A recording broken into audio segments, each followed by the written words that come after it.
This is a unique phenomenon in human history. C'est une crise, comme vous l'avez dit, d'un genre très particulier parce que c'est la première fois dans l'histoire humaine que face à un danger mortel pour un certain nombre de gens, on a décidé d'arrêter l'économie. On est dans l'instant permanent. 300,000 people can die every day from hunger. C'est aussi aux citoyens de dire halte. Je suis surpris par l'obéissance des masses. The importance of forming judgments, the importance of saying, I will wait to see a transcript before I comment. Ces plaintes ont quelque chose de totalement indécent. The coronavirus has had an impact on humanity as a whole.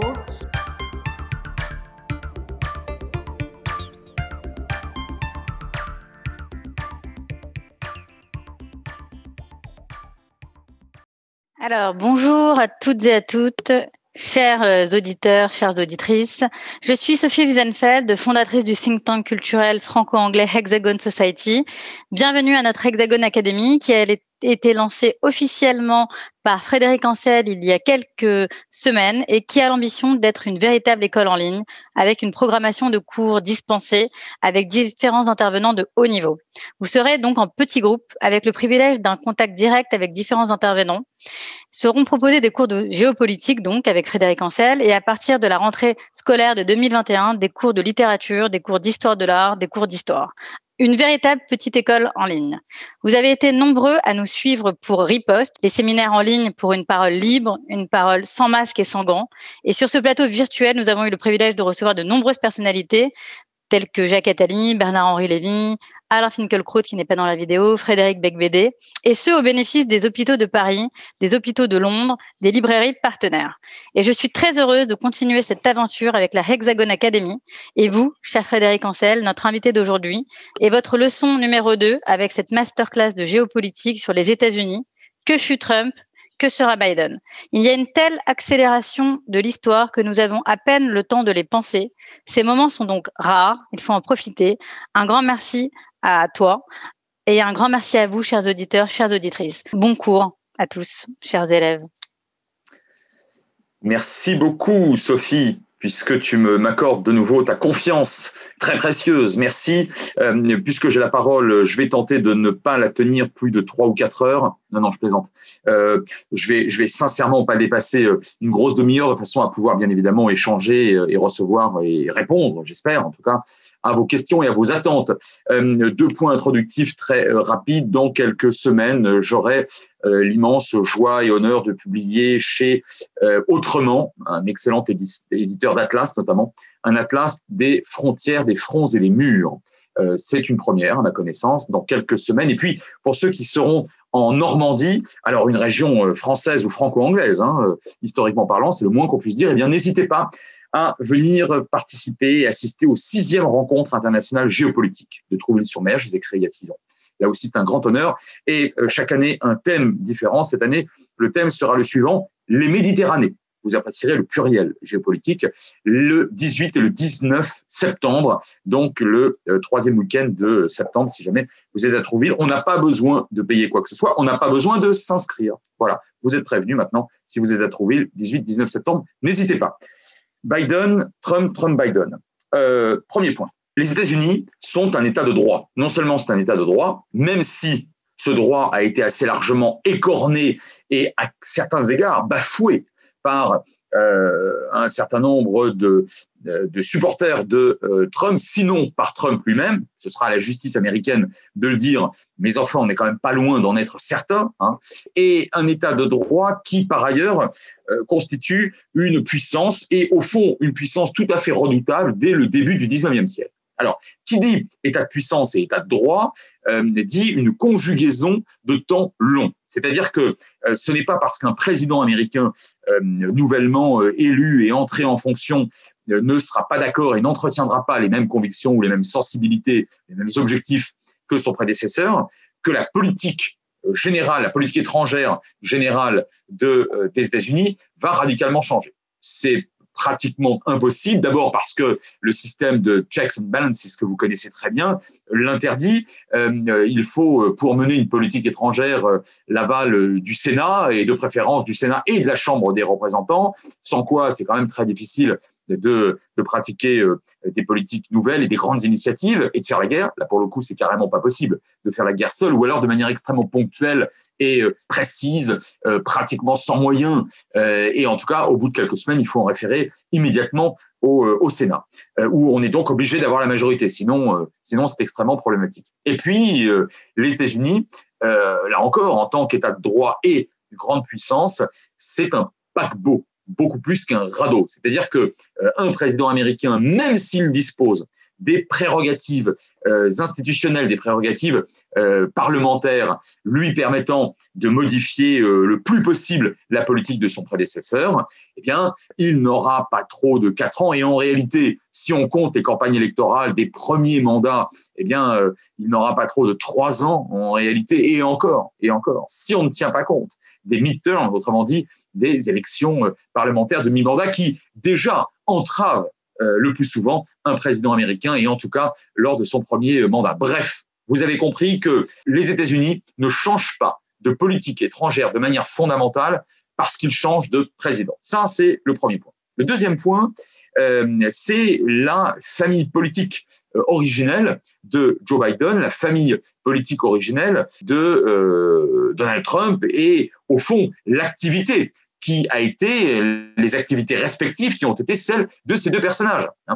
Ces deux personnages arrivant au pouvoir assez âgés, donc ayant derrière eux une vie politique, économique, sociale très riche, très importante et très instructive pour nous autres observateurs. Bon. Trump a toujours été passionné par l'économie et notamment l'immobilier, beaucoup moins par la politique. Il s'y est jeté très tardivement. Et en réalité, on a réellement l'impression qu'il n'a jamais réellement revêtu les atours d'un véritable président américain. Pourquoi ? Parce qu'il n'en a pas respecté pour l'essentiel les codes traditionnels, il n'en a pas respecté un certain nombre de règles, il n'a pas respecté un certain nombre de classiques rhétoriques et sémantiques, il n'a pas respecté une certaine gestuelle des présidents américains, en tout cas de la plupart d'entre eux, et il ne s'est même pas entouré d'un nombre et surtout d'une qualité de conseillers tout à fait important. Et de ce point de vue-là, on ne peut pas le comparer à des présidents conservateurs, comme par exemple Ronald Reagan ou même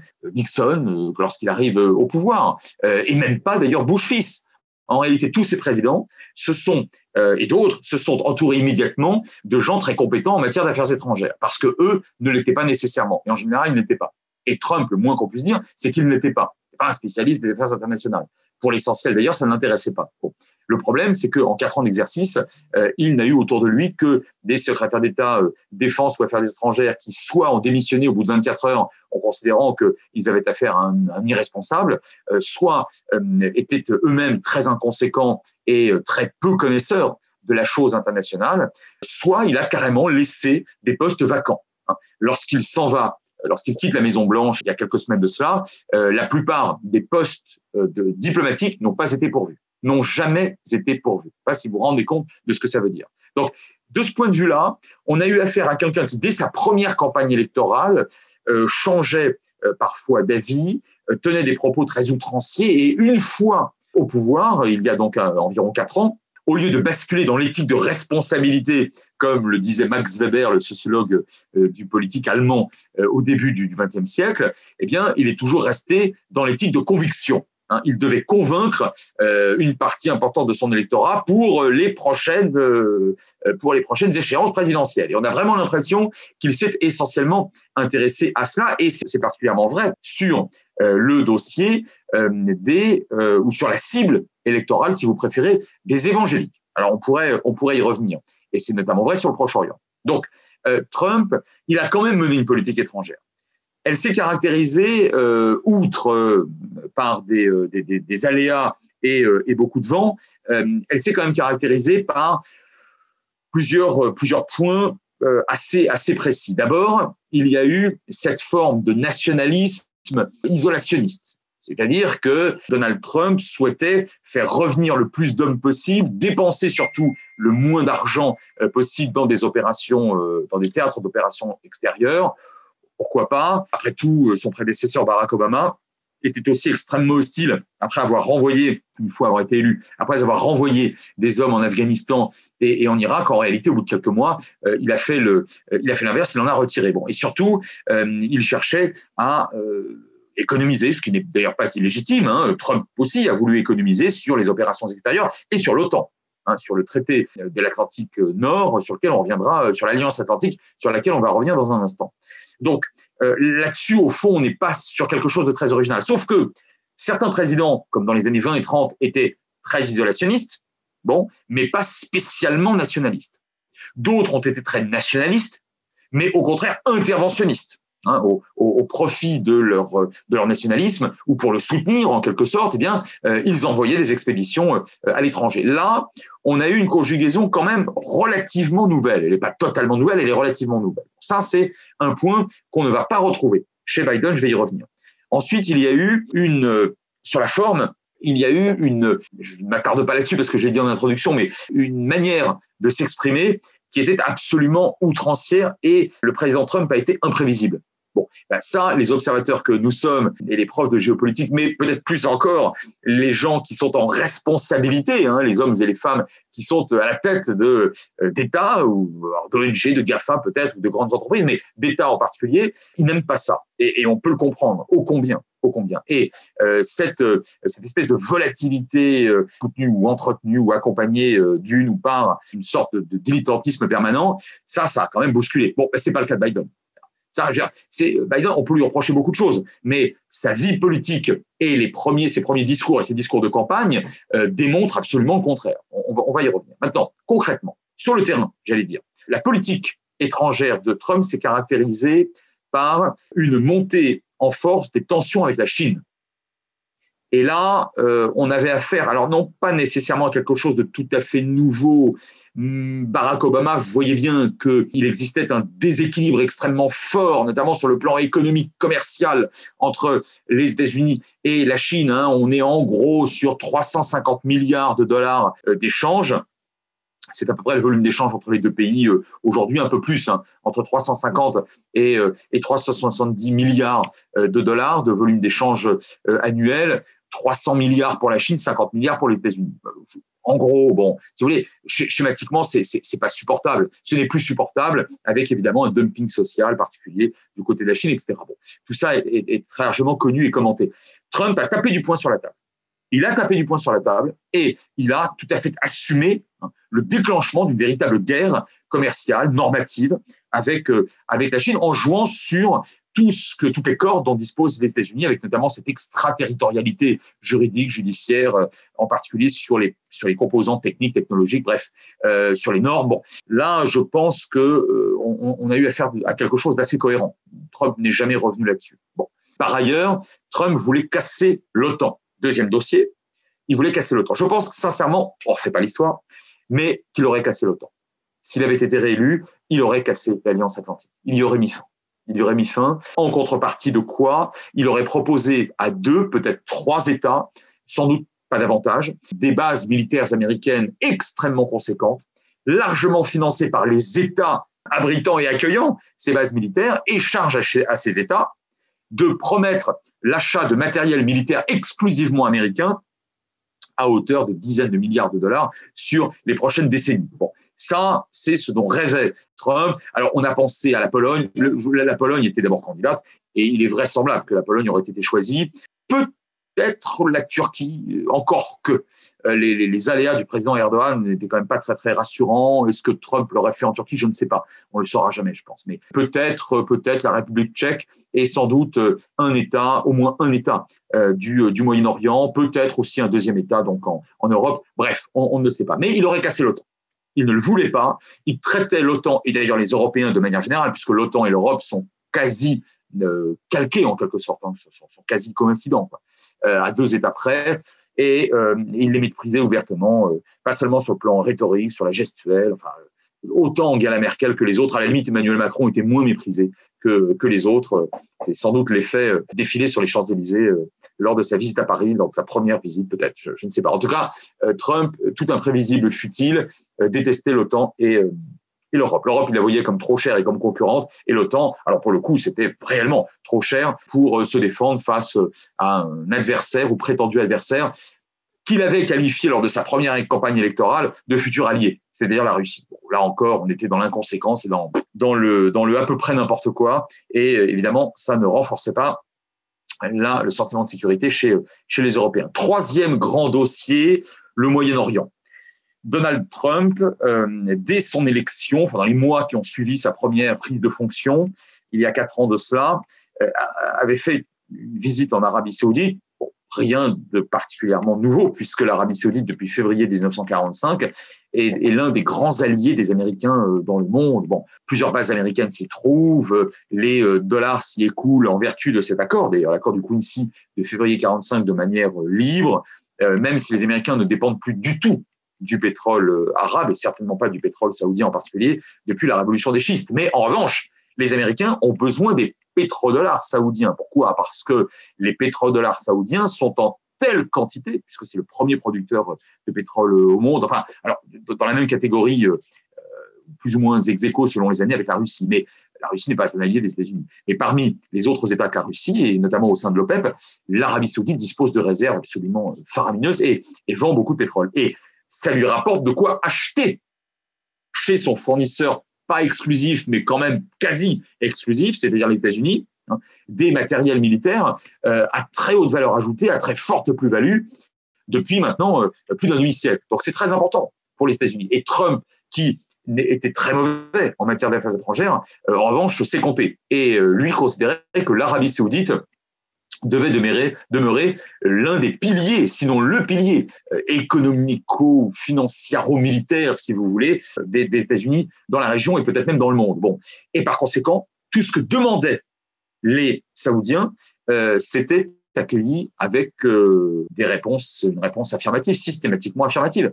Et lors de la triste affaire Khashoggi qui vient de rebondir, les États-Unis ont défendu leur allié saoudien. Et l'un des derniers actes de Trump, président des États-Unis, c'est l'annonce de la livraison. Alors, elle a été bloquée depuis par Biden, on va y revenir.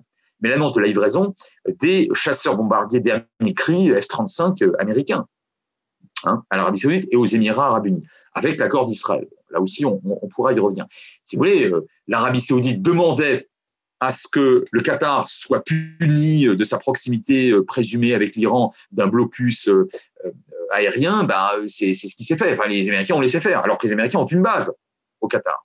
Donc c'est vraiment pour vous dire que tout ce que les Saoudiens demandaient, en fait, c'était, on l'acceptait. Bon, et puis il y a eu la politique israélienne de Trump. Alors je sais que beaucoup d'amis d'Israël considèrent Trump comme un quasi-messie, mais en réalité, je dois leur dire, et je suis très très triste de les décevoir, que Trump n'a jamais été sincèrement favorable à Israël. En réalité, il s'est rapproché d'Israël dont il se fichait depuis des décennies, dans lequel il n'a absolument jamais investi, parce que les évangéliques, parce que 80 à 85 millions d'Américains, quand j'avais commencé ma thèse de doctorat sur Jérusalem en 93, il n'y avait que 40 millions d'Américains se disant évangéliques ou proches de l'évangélisme. Aujourd'hui, il y en a entre 80 et 85 millions. Bon, et c'est notamment, entre autres, grâce à eux, qu'il a remporté sa première élection et qu'il a fait un très bon score lors de la deuxième. Bon, donc il avait besoin des évangéliques, il avait besoin des pétrodollars saoudiens et, si vous voulez, dans cet axe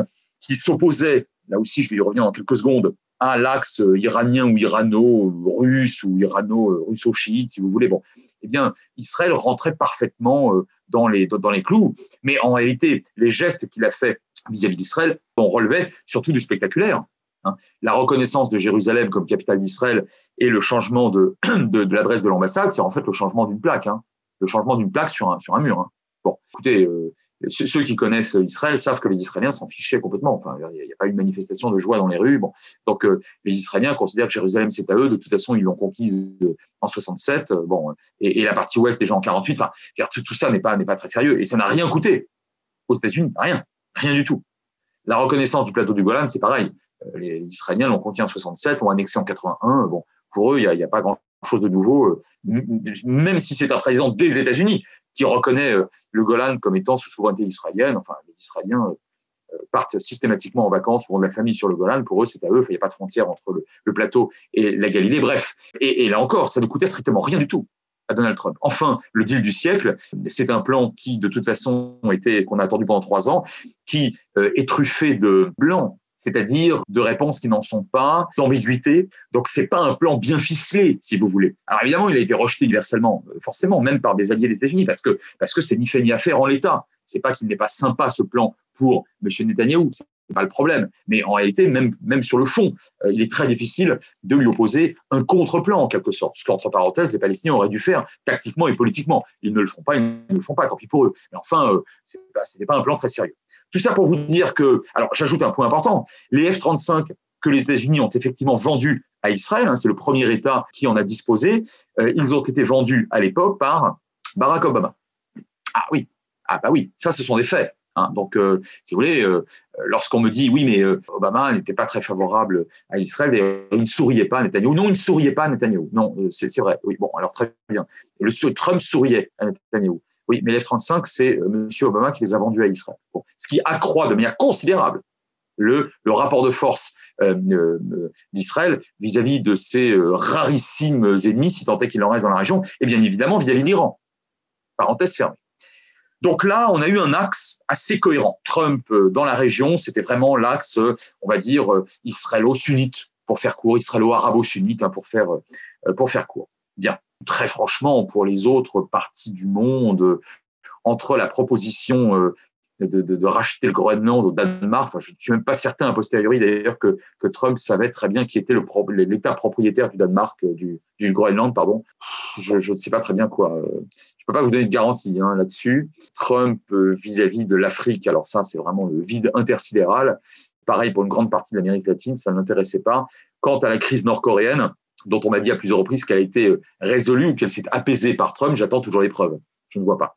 La Corée du Nord n'a pas renoncé à l'arme atomique et à des essais balistiques sous prétexte et après le fameux voyage de quelques mètres, de quelques pas en territoire souverain nord-coréen par Donald Trump.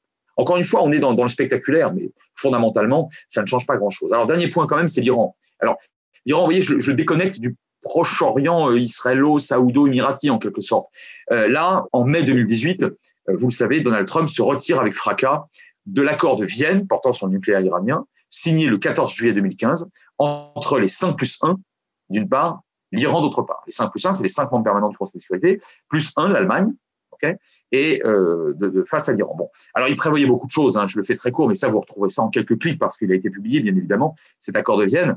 Mais enfin, globalement, on avait mis beaucoup d'années à le négocier. Presque tout le monde était d'accord. Alors non, les Israéliens, les Émiratis et surtout les Saoudiens étaient opposés à cet accord. Pour le reste, le monde entier était favorable à cet accord qui prévoyait, je le fais très schématiquement, pendant 10 ans, un abandon très surveillé, un abandon authentique, et pour cause très surveillé, de tout processus de nucléarisation à caractère potentiellement militaire de l'Iran, et surveillé donc par l'AIEA, l'Agence internationale de l'énergie atomique, et en échange de quoi les trains de sanctions qui avaient été enclenchés par le Conseil de sécurité le 1er janvier 2007, après l'ultimatum de 2006, eh bien ces sanctions disparaissaient. Alors petit à petit, mais enfin, au regard de la bonne foi et de la bonne volonté à démontrer des Iraniens, eh bien ces sanctions tombaient. Et là, ces sanctions portent sur des dizaines de milliards de dollars. Sur une décennie, des observateurs ont évoqué pratiquement une centaine de milliards de dollars qui reviendraient petit à petit, mais sur quelques années, à la République islamique d'Iran, ce qui est absolument considérable, notamment parce que le régime est très fragilisé par une situation sociale évidemment dramatique. Bien. Non seulement Donald Trump s'est retiré de l'accord, mais il en a le droit, un État a le droit de retirer ses signatures d'un accord international.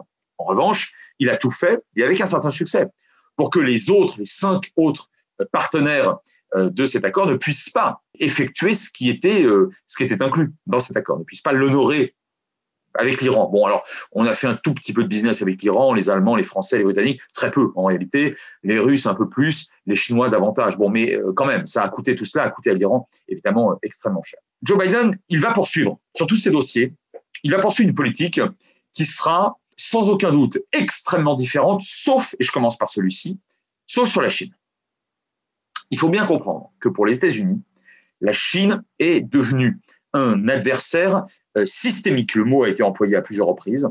Un adversaire systémique. C'est la relation entre les États-Unis et la Chine est une relation de fond. C'est-à-dire que la forme n'y changera rien. On peut s'insulter ou on peut se serrer la main. Il n'en demeurera pas moins que la Chine, qui tente à devenir, si elle ne l'est pas déjà, la deuxième puissance mondiale.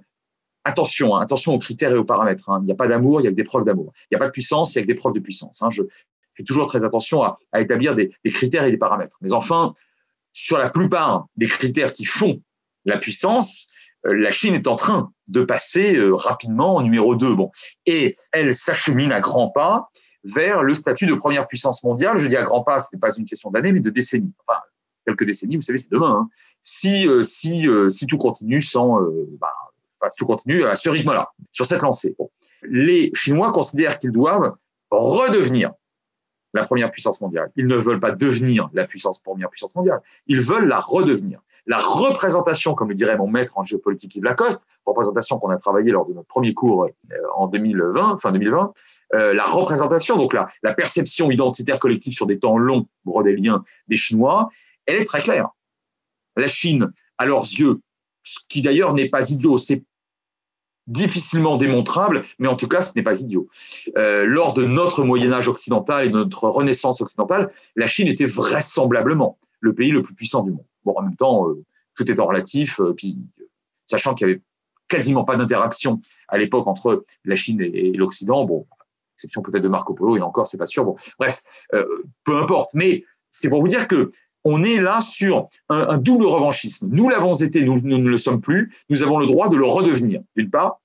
Et pourquoi double revanchisme ? Parce que les Chinois considèrent, là non plus, ce n'est pas stupide, que des années 1830 et la première guerre de l'opium avec le Royaume-Uni d'une part, et jusque et y compris aux années 1910-1920, d'autre part, avec ces points d'ancrage des flottes européennes, en particulier un petit peu aussi américaines et russes, mais surtout européennes, qui contraignaient en fait la Chine à s'ouvrir à nos produits et qui obligeaient la Chine à en acheter un certain nombre, et pas seulement de l'opium produit en Inde britannique. Eh bien, pendant environ 100 ans, un peu moins de 100 ans, la Chine a été douloureusement marquée, y compris le saccage du palais d'hiver, un palais impérial quand même, par les Français et les Anglais, a été durablement marqué. Les traités inégaux restent en travers de la gorge de la Chine. Donc c'est une puissance qui n'est pas satisfaite, elle est revanchiste. Et c'est vrai aussi pour un certain nombre d'archipels en mer de Chine méridionale, donc les Spratlys, les Paracels, etc. Quelques îles face au Japon, et puis Taïwan, évidemment Taïwan. Tout ça pour vous dire que les Chinois ne font absolument plus mystère de vouloir tout mettre en œuvre, je dis bien tout mettre en œuvre, pour redevenir la première puissance. Maintenant, la première puissance, ce sont les États-Unis. Je n'ai pas connaissance, vous pourriez peut-être me contredire, j'en serais heureux, j'apprendrai quelque chose, mais je n'ai pas connaissance, dans l'histoire des nations, d'une puissance dominante qui se laisse facilement dépasser par une puissance manifestement montante. Et là, on atteint le fameux piège de Thucydide, auquel je ne crois qu'à moitié d'ailleurs, le fameux piège de Thucydide travaillé par Graham Allison, ce fameux professeur de Harvard qui a écrit, vous le voyez peut-être, oui, c'est pas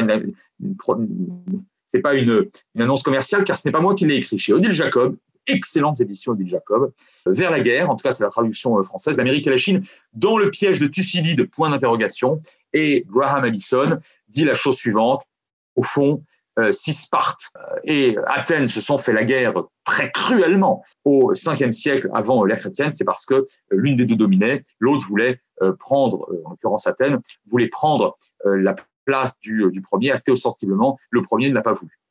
Donc la guerre était inévitable. Moi, je ne le pense pas, mais je peux me tromper, mais Allison peut se tromper aussi. J'espère que lui se trompera et pas moi. En tout cas, tout ça pour vous dire que Joe Biden, il va poursuivre. Et je vais ajouter quelque chose. Joe Biden provient, lui, d'une famille politique. Trump n'avait aucune famille politique. Biden provient d'une famille politique particulière, enfin, oui, déjà très ancienne, la droite du Parti démocrate. La droite du Parti démocrate, c'était un petit peu Bill Clinton, ou d'ailleurs Hillary Clinton aussi, bon, à certains égards, Harry Truman. Il s'est remonté jusqu'à Truman, peut-être Johnson, ou après Kennedy. Enfin, en tout cas, la droite du Parti... alors que Obama venait de la gauche du Parti démocrate. La droite du Parti démocrate a produit beaucoup de présidents. Elle a toujours été extrêmement proche d'Israël, davantage que les républicains dans l'histoire. Attention, j'entends très souvent un contresens qui nous provient de Bush fils, et bon, qui était un born again, qui était une espèce d'évangélique. Bon. Mais la plupart des républicains conservateurs ou nationalistes au 19e, bien sûr, mais début 20e, au moment de la montée du sionisme, et au 21e, n'étaient pas les plus favorables à Israël. C'est même le moins qu'on puisse dire. Souvenez-vous de Eisenhower, de Bush père, etc. Bon. Et donc, si vous voulez, lui, Biden, il arrive au pouvoir là aussi âgé, donc il a une très longue carrière derrière lui, et pour le coup, une carrière politique, puisqu'il a été pendant plusieurs décennies sénateur, et un sénateur très passionné par les questions internationales, notamment au Proche-Orient et ex-Yougoslavie, avec la guerre des années 90. Donc, il sait de quoi il parle lorsqu'il parle Moyen-Orient, Europe, et de manière générale, lorsqu'il parle relations internationales. C'est déjà ça. Manifestement, il veut bosser ses dossiers.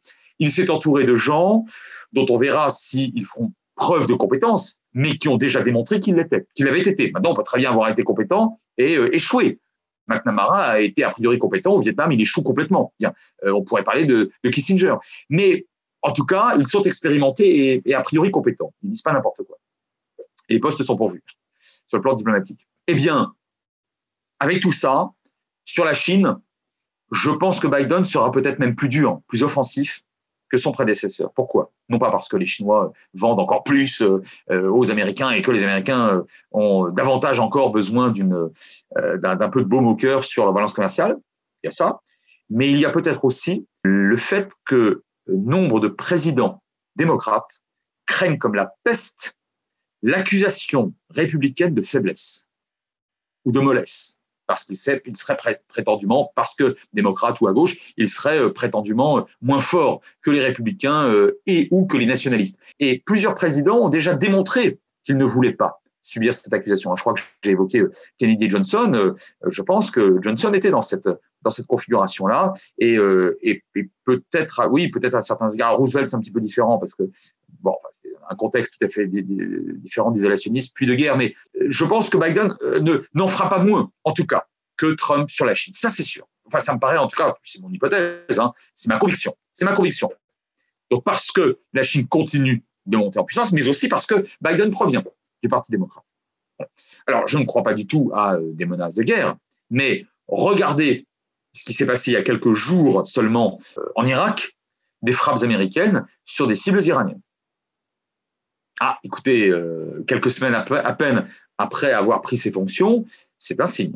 Tous les présidents ne le font pas. C'est un signe. C'est un signe. Donc, si vous voulez, le côté interventionniste de Biden, il ne se fera, à mon avis, pas dans un sens guerrier ou belliqueux. On verra bien. Mon hypothèse, c'est que ça ne se fera pas dans cette dimension-là. En revanche, on a affaire à un président qui n'est pas isolationniste. Et ça me paraît très intéressant. Et là, il y aura une rupture.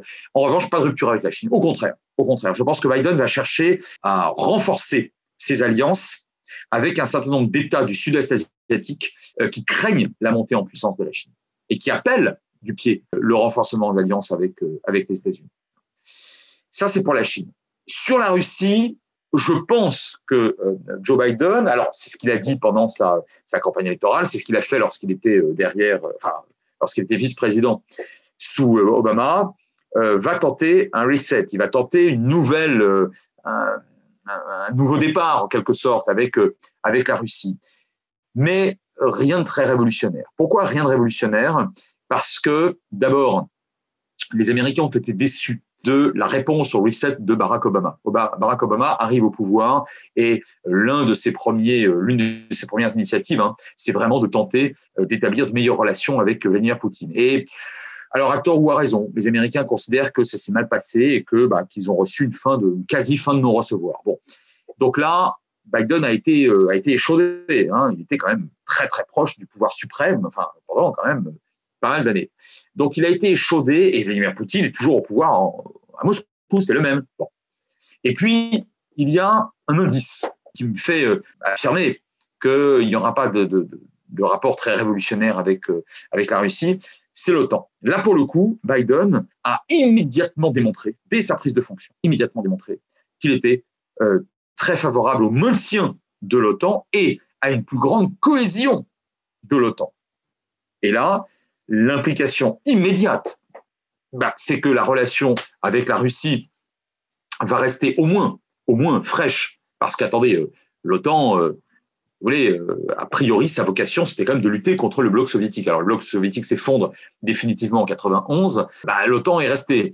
Et à tort ou à raison, moi, je suis de plus en plus sceptique sur l'absence de nouvelles vocations de l'OTAN. En tout cas, à tort ou à raison, l'OTAN n'a pas modifié sa raison d'être, n'a pas modifié son objectif principal, qui était de lutter contre l'URSS. L'URSS n'existe plus. Alors, c'est de lutter contre qui? Contre la Russie. Oui, enfin, je ne vois pas très bien en quoi, de toute éternité, la Russie devrait être considérée comme hostile à l'Occident. Je pense que là, il faut absolument, sous Biden, réfléchir, s'arrêter un peu et réfléchir et voter tous ensemble. Il y a 28 membres de l'OTAN à la vocation suprême. Est-ce que c'est aller, une fois de temps en temps, envoyer dans un monde meilleur un colonel Kadhafi en Libye? La Libye, c'est pas le bloc de l'Est et c'est pas la Russie. Est-ce que c'est aller crapahuter en Afghanistan? Pareil, on n'est pas en Russie, on n'est pas dans les grandes plaines de Pologne qui devaient être envahies par les chars T-72 soviétiques. Bon, est-ce que c'est aller frapper Daesh? Est-ce que c'est aller en Centrafrique? Franchement, je ne sais pas, j'en suis pas sûr. Bon, ou alors il faut le dire. Bref, en tout cas, tout ça pour vous dire que Biden, il est en train d'imposer, donc de réimposer du sérieux, de la cohésion, de la cohérence à l'OTAN. Alors, l'implication majeure, ça va être la Turquie.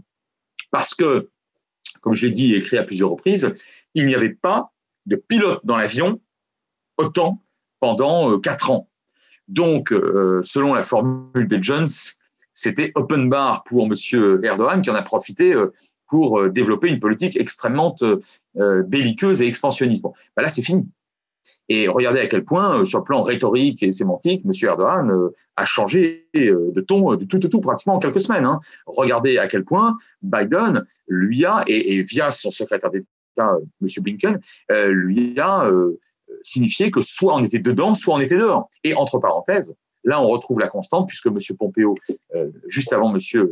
Blinken, avait dit de manière encore beaucoup plus verte à Erdogan son fait. Il avait dit pratiquement la même chose. Enfin, et pour conclure, je pense que sur le Proche et le Moyen-Orient, il va y avoir une vraie différence, c'est bien évidemment l'Iran. Et ça, Biden, qui, lui, a été aux premières loges de l'accord de Vienne que j'évoquais tout à l'heure, a été très déçu en 2018 lorsque Trump en est sorti. Il a immédiatement affirmé que c'était une erreur et que s'il était président, il y reviendrait. Eh bien, lors de la campagne électorale, ça ne vous a pas échappé. Et depuis sa prise, d'abord son élection et sa prise de fonction, l'une de ses toutes premières initiatives à M. Biden, ça a été de revenir dans la... Alors, c'est pas évident, parce que du coup, à Téhéran, ça bouge beaucoup. Bon, si vous avez des questions, j'y répondrai. Mais il y a bientôt des élections présidentielles en Iran qui seront intéressantes. Mais en tout cas, là, on a une vraie rupture tout à fait claire avec Trump, d'autant plus claire que la vente des fameux F-35 à l'Arabie Saoudite et aux Émirats Arabes Unis a été suspendue. Du moins, pardon, la livraison, la vente n'a pas été remise en cause, mais la livraison a été suspendue. Donc là, vous voyez, on a quand même un vrai changement de ce point de vue-là. Et enfin, j'allais presque dire, cerise sur le gâteau, le retour aux grandes institutions internationales, mais enfin, on est quand même pas dans le hard power, c'est-à-dire que revenir à l'accord de Paris sur le climat, c'est vraiment formidable, mais enfin, ça, ce sont que des gestes et des mots. Il faut ensuite, sur le terrain, faire évidemment beaucoup plus. Bon, Trump, lui, était un climato-sceptique ou un climato-ignorant. Biden, non, mais fondamentalement, ça ne suffira pas de le croire et de le penser. Et ma dernière phrase va à ce continent qui compte un peu plus d'1,2 milliard de personnes, donc environ 1/6 de l'humanité, 54 États, donc plus d'un quart du nombre des États qui se comptent, qui sont au nombre de 193 à l'ONU, comme vous le savez, détenteurs de 15 à 20% du pétrole et du gaz naturel au monde, c'est l'Afrique. L'Afrique, c'est 2% du commerce mondial. Et ce qui est triste, c'est que même si M. Biden en a parlé davantage de l'Afrique que M. Trump, qui s'en fichait totalement, il n'est pas du tout sûr, au regard de cet état de déliquescence, malheureusement, qui concerne la quasi-totalité, pas toute, mais la quasi-totalité des zones de ce continent, il est à peu près évident que au regard des défis gigantesques que M. Biden a déjà à relever chez lui, et avec une majorité extrêmement étroite au Sénat, il est à peu près évident qu'il ne pourra pas s'occuper plus que de raison du continent africain. Merci beaucoup pour votre attention et merci à toi encore, Sophie, pour ta confiance qui me réjouit. Et bien évidemment, je reste avec vous un petit peu pour répondre à toutes vos questions. Merci à toi, Frédéric, pour ce super cours, cette super masterclass sur les États-Unis. Alors, on a un certain nombre de questions et on a quand même pas mal de temps pour y répondre. Alors, je vais commencer. C'est un Anonymous Attendee. Alors, finalement, la transition géopolitique Trump-Biden va se jouer dans les nuances plutôt que dans la rupture. Lorsque Trump est arrivé au pouvoir, on a eu l'impression de véritables ruptures, Chine-Iran, Corée du Nord. Question pour toi. Oui, alors, on sera entre les deux. On est plus que sur la nuance quand même. On est plus que sur de la nuance. On est moins que sur de la rupture. On ne peut pas parler de rupture. Bon, bien sûr, donc avec la Chine, non. Alors, j'ai presque envie de vous dire que la rupture, davantage encore que sur des questions moyen-orientales, puisque par exemple, je ne l'ai pas dit, mais c'est évident, Biden va maintenir l'ambassade américaine à Jérusalem. C'est évident. Ça lui coûterait d'abord politiquement, d'abord, il n'a pas envie de changer, et puis ça lui coûterait politiquement beaucoup par rapport à ce que ça lui rapporterait. Bon. Mais on a quand même deux semi-ruptures. C'est le maintien de l'OTAN et c'est la volonté de faire en sorte que l'Iran n'ait pas la bombe, mais ça, on est tous bien d'accord, et Trump l'était aussi, et les Chinois, les Russes le sont également avec les Européens. L'Iran ne doit pas avoir la bombe. Très bien, mais dans les moyens de faire en sorte que l'Iran ne possède pas la bombe, c'est le retour à l'accord de Vienne. Alors, est-ce que c'est quand même des 3/4 de rupture, on va dire ça comme ça. Pour le reste, on est sur des nuances fortes. Voilà, l'ensemble donnant quelque chose d'effectivement très pastel. D'accord, merci. Alors, un autre Anonymous Attendee, Barack Obama avait favorisé ou au moins accepté ce qu'on a appelé le printemps arabe. Comment est-ce que Biden va considérer les pays arabes comme l'Égypte, la Libye, la Tunisie? Oui, alors autre question très intéressante. D'abord sur le présupposé, est-ce que Obama a favorisé le printemps arabe? Il est surtout resté en dehors. Qu'on se souvienne de son discours au monde arabo-musulman de 2009, où il était intraitable avec les fameux dictateurs du monde arabe, en leur disant mais cessez de jouer sur la cause palestinienne pour masquer vos propres impérities. Enfin, le mot est un petit peu fort, mais c'était pas exactement le terme qu'il avait employé, mais c'était parfaitement son idée. Et d'ailleurs, ça a été un discours très mal reçu, en réalité, par le monde arabo-musulman, qui s'attendait à autre chose. Et lorsque les chefs d'État musulmans, arabes en particulier, au moment du printemps arabe, sont tombés les uns après les autres, au fond, on a eu affaire à un président américain, Obama, qui restait très, très en retrait. Bon. Alors, lui considérait que la Vox Populi, même si c'était celle des islamistes, après tout, il fallait bien qu'elle s'exprime. Trump, je crois très sincèrement qu'il n'avait strictement aucune idée là-dessus. De toute façon, il est arrivé après le printemps arabe. Et donc, Trump, lui, jouait sur des États qui étaient surtout solvables. C'est quand même ce qui l'intéressait au premier abord. Donc, l'Arabie Saoudite, les Émirats Arabes Unis, bien sûr, au tout premier abord. Après, alors à la fin des fins, il s'est intéressé un peu au Maroc. Pourquoi? Parce qu'il a poussé le Maroc à reconnaître Israël, en échange de quoi le Maroc a reçu la reconnaissance américaine officielle de la souveraineté chérifienne sur le Sahara occidental ex-espagnol. Bon, très bien. Mais puis pour le reste, Soudan, je pense qu'il ne savait pas où ça se trouvait sur une carte. Bon, c'est pas l'insulter que de dire ça, très franchement. Donc, c'est là-dessus, M. Biden, il n'a pas véritablement aujourd'hui de défi. C'est-à-dire que si aujourd'hui il y avait une nouvelle secousse, comme je les appelle, du printemps arabe, moi qui avais publié, pour l'humilité de le rappeler, mais une bien modeste géopolitique du printemps arabe, paru aux presses universitaires de France, je disais à l'époque que le printemps arabe de 2010-2011 n'avait pas été d'abord un coup de tonnerre dans un ciel bleu. Il y a des révoltes arabes depuis les indépendances et avant, il y en avait eu beaucoup. Et les mêmes causes produisant les mêmes effets, notamment sur le plan social, il y aurait d'autres secousses telluriques. Et on était au début d'une vague. Regardez ce qui se passe aujourd'hui en Algérie et dans d'autres pays. Bref, Biden, pour l'instant, tant que c'est à peu près sous contrôle et que ça ne prend pas la forme d'un grand printemps arabe, donc comme 2010-2011, c'est pas son sujet principal. Ça ne sera pas son sujet principal.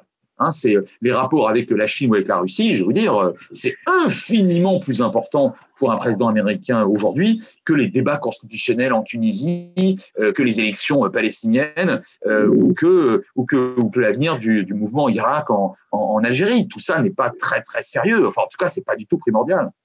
D'accord. Alors maintenant, une question de Mathieu Aniche du King's College de Londres. Voyez-vous une plus grande coopération entre les États-Unis et l'Europe? Un sommet alliance des démocraties, comme l'a annoncé à de multiples reprises Biden, est-il réalisable? Alors, le fait que Biden tienne plus compte des Européens, ce qui d'ailleurs n'est pas très compliqué quand même, ça c'est une évidence.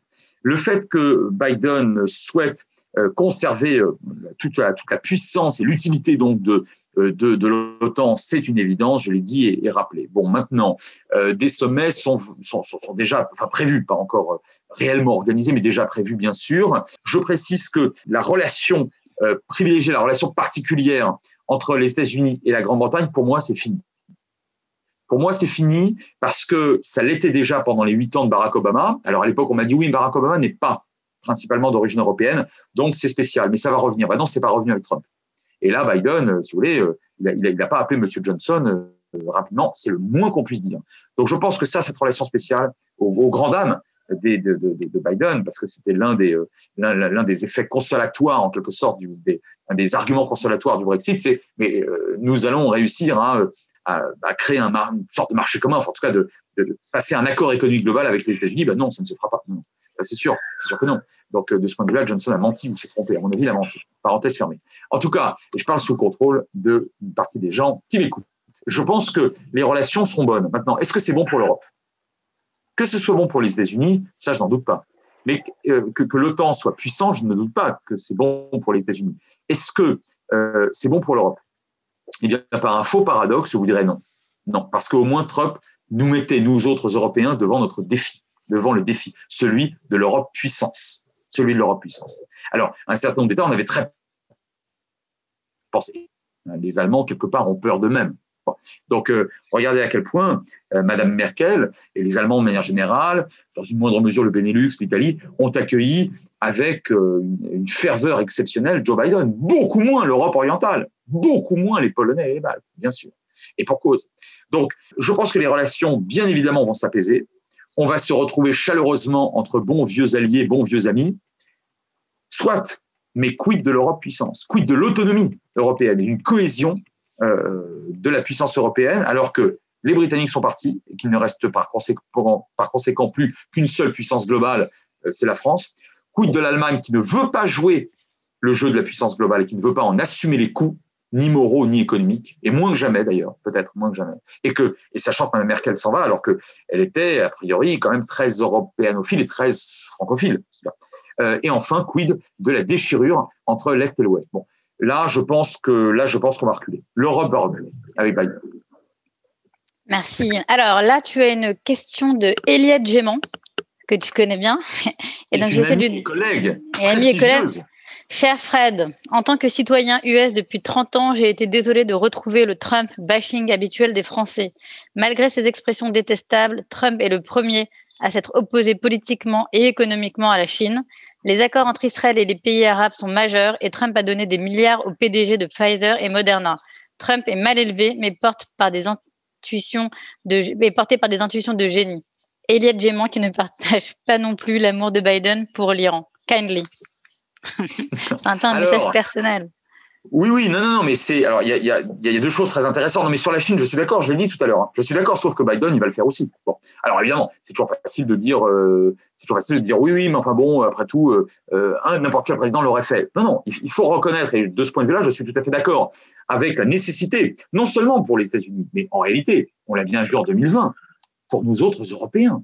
Enfin, la nécessité d'être autonome et de jouer, j'allais dire, enfin, à jeu égal, en tout cas, de jouer les mêmes règles du jeu avec les Chinois. Non, bien sûr, là-dessus, il n'y a aucun problème et je rends grâce à Trump de l'avoir fait face à la Chine, bien sûr. Maintenant, sur l'Iran, moi, je suis de ceux, et je le dis tout à l'heure très clairement, qui considèrent que si l'Iran devait accéder à la bombe atomique, ce serait non seulement catastrophique pour le Moyen-Orient, pour la paix au Moyen-Orient, mais ce serait catastrophique pour le TNP, le traité de non-prolifération nucléaire de 68, qui a très bien tenu depuis 1968, qui n'a finalement jamais été transgressé, alors qu'Iran est signataire. Donc si l'Iran va à la bombe, l'Iran sera le premier pays à l'avoir transgressé. La Corée du Nord étant un cas un peu à part, et Israël, le Pakistan et l'Inde n'ont jamais signé, donc c'est autre chose. Donc non, mais l'Iran n'aura pas la bombe, mais simplement parce que personne n'en veut. Je dis pas ça parce que c'est moi, mais personne n'en veut, personne au monde, ni les Chinois, ni les Russes, ni les Européens, ni les Israéliens, ni personne en réalité. Maintenant, le meilleur moyen pour éviter la guerre et notamment l'accession à la bombe de l'Iran, c'est lequel? C'est Vienne ou c'est pas Vienne? Là, il y a débat. Très franchement, on pourrait y revenir, mais bon, c'est pas être favorable à la République islamique d'Iran. Je rappelle à Elliott, mais je le disais tout à l'heure, que Biden, la première frappe qui aura été menée par, et c'est ce que retiendront les historiens, la première frappe militaire menée par le président Biden après son accession au pouvoir en 2021, c'est contre des intérêts iraniens. Et il a vraisemblablement tué des Iraniens. Enfin, je veux dire, donc on est quand même là sur quelque chose qui ne relève pas de l'amour du tout, mais qui relève d'un certain pragmatisme. Après, on peut être d'accord ou pas avec cette manière de le faire. Enfin, les États arabes et Israël. Oui, mais cher Elliott, les Émirats arabes unis avaient ouvert un bureau d'intérêt commercial avec Israël déjà en 1996. 1996 ! Trump, à mon avis, n'avait absolument pas du tout la moindre idée d'une campagne, enfin, la moindre volonté de se présenter un jour à la présidence des États-Unis. Donc, le Maroc, enfin, allons. Tout le monde sait très bien que le Maroc et Israël entretiennent depuis très longtemps d'excellents rapports. Maintenant, je ne suis pas en train de dire que ce n'est pas important pour Israël, surtout d'ailleurs diplomatiquement et psychologiquement, et que ce n'est pas important pour ces pays parce qu'on va pouvoir commercer davantage et puis surtout les renseignements vont pouvoir être fournis puisque c'est ce que les États arabes demandent. Plus que des produits agricoles, c'est quand même, ou des produits médicaux, c'est quand même surtout ce que les États arabes demandent à Israël, c'est du renseignement. Bon, très bien, mais ce n'est qu'une officialisation. Je ne dis pas que c'est pas bien, mais ce n'est pas révolutionnaire. C'est ça que je veux dire. Par ailleurs, est-ce que Biden n'aurait pas fait? Bon, alors là, évidemment, point d'interrogation, on ne refait pas l'histoire parallèle rétrospectivement. C'est Raymond Aron qui parlait de l'illusion rétrospective de la fatalité. J'aime beaucoup ce terme-là. Donc, sur l'essentiel, je suis d'accord avec toi, cher Elliott, sauf sur l'essentiel. Pas sur les intuitions de génie, ça franchement je te laisse la responsabilité de ton propos, peut-être, je ne sais pas, ou alors ça m'a échappé, le génie de Trump m'a échappé, mais sur plusieurs points que tu as évoqués, oui bien sûr, je suis assez d'accord sur le fait qu'il y aura de toute façon une forme de continuité et que l'Iran ne doit pas avoir la bombe et que c'est positif que Israël et plusieurs États arabes aient noué en l'espace de quelques semaines sous l'impulsion de Trump. Merci. Alors, on a Anne Sand qui nous pose une question. Il y a des défis majeurs et communs à l'humanité, le climat, la santé, et donc pourrait-il tempérer les rivalités des États entre eux? Oui, je pense qu'il y aura un effet apaisant. Ça, c'est incontestable. On le voit d'ailleurs déjà aujourd'hui. Mais l'effet apaisant, ça suffira pas. Ça suffira pas. Il faut bien qu'on se rende compte que si aujourd'hui les deux plus grands pollueurs de la planète, que sont, notamment atmosphériques, que sont les États-Unis et la Chine, évidemment. Bon, la Chine d'abord, devant les États-Unis maintenant. Si maintenant, ils arrêtaient totalement tout type de pollution pendant une décennie, eh bien, ça ne modifierait la courbe de l'augmentation des températures liées au dérèglement et au réchauffement climatique que de manière marginale pour les prochaines années. Vous vous rendez compte de ce que ça veut dire? C'est-à-dire que la bonne volonté, le fait de revenir dans l'OMS, de revenir à l'accord de Paris, mais bien sûr que c'est mieux que rien. C'était tout à fait stupide d'en sortir. Après, on peut ne pas être d'accord avec un certain nombre de pays. Dans ce cas-là, on le dit. Et quand on est les États-Unis, c'est-à-dire quand on fournit une grande partie de l'aide, on a quand même un poids. Alors, il vaut mieux peser de l'intérieur que de bouder dans son coin. Très bien. Et que Biden fasse ou annonce un certain nombre d'initiatives en faveur de la lutte contre la pollution, évidemment, c'est un plus et c'est un mieux. Et tant mieux si, par ailleurs, il lutte contre une partie de son opinion publique qui n'est pas d'accord avec ça, qui est climato-sceptique, et qu'il essaye d'imposer à d'autres États, comme la Chine, par exemple, de faire aussi des efforts. Tout cela va dans le bon sens.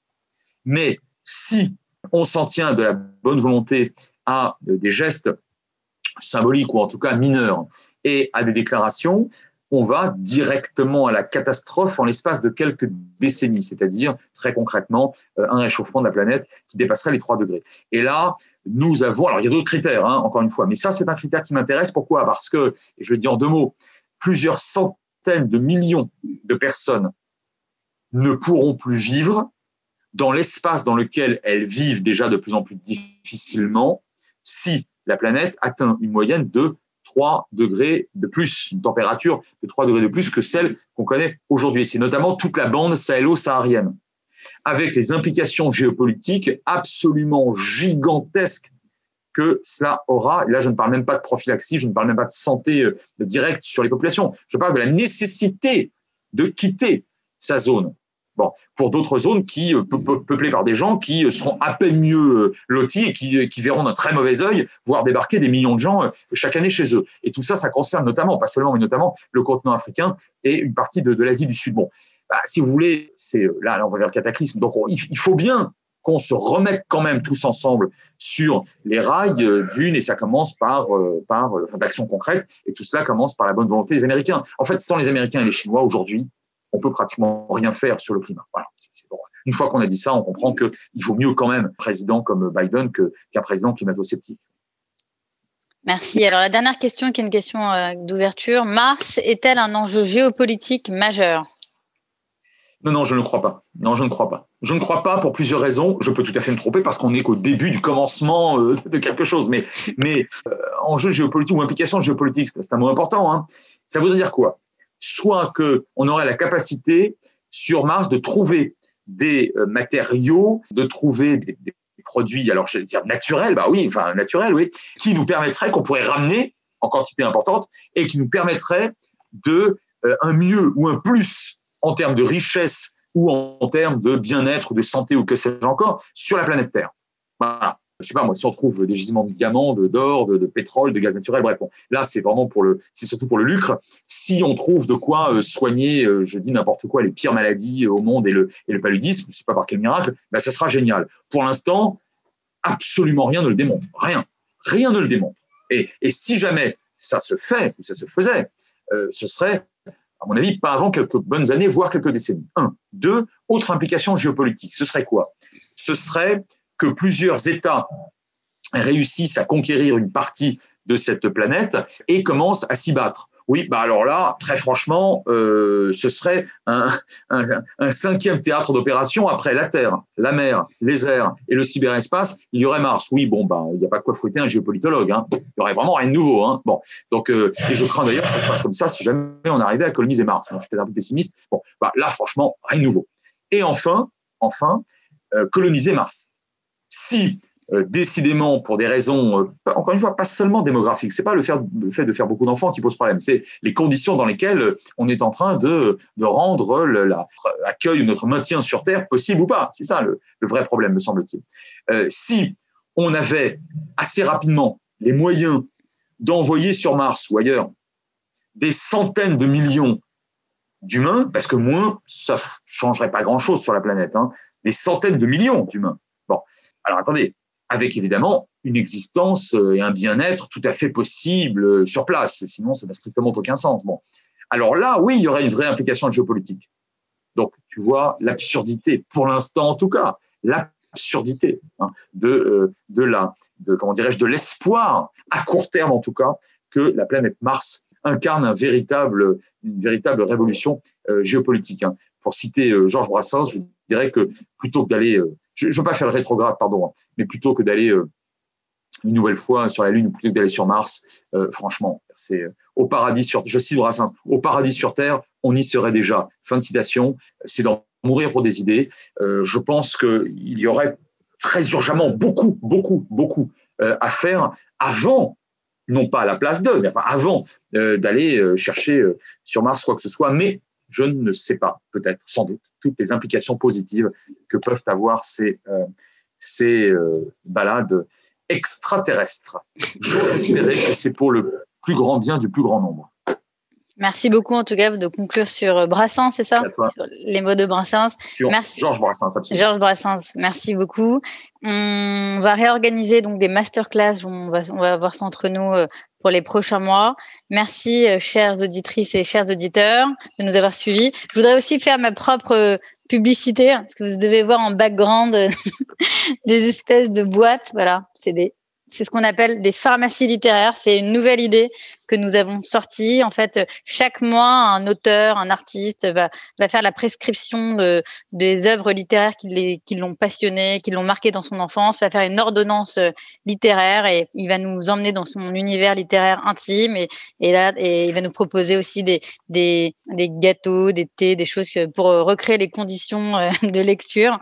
Et donc, ça s'appelle la pharmacie littéraire et on fait des webinaires chaque mois avec l'auteur en question. C'est vendu dans des librairies partenaires, c'est vendu sur notre site internet. Et la prochaine, on aura donc un webinaire avec David Fokinos qui nous présentera son univers littéraire intime. Voilà. Donc, ça s'appelle la pharmacie littéraire. C'est le nouveau produit de Hexagon Society. On a plein de gammes. L'Hexagon Academy, Riposte, la pharmacie littéraire. Voilà. Bon, merci à toutes et à tous pour votre soutien. Merci à toi, Frédéric. Merci Sophie, merci à tous. C'était passionnant. Et merci pour vos questions. Et on se reparle pour la prochaine de mars.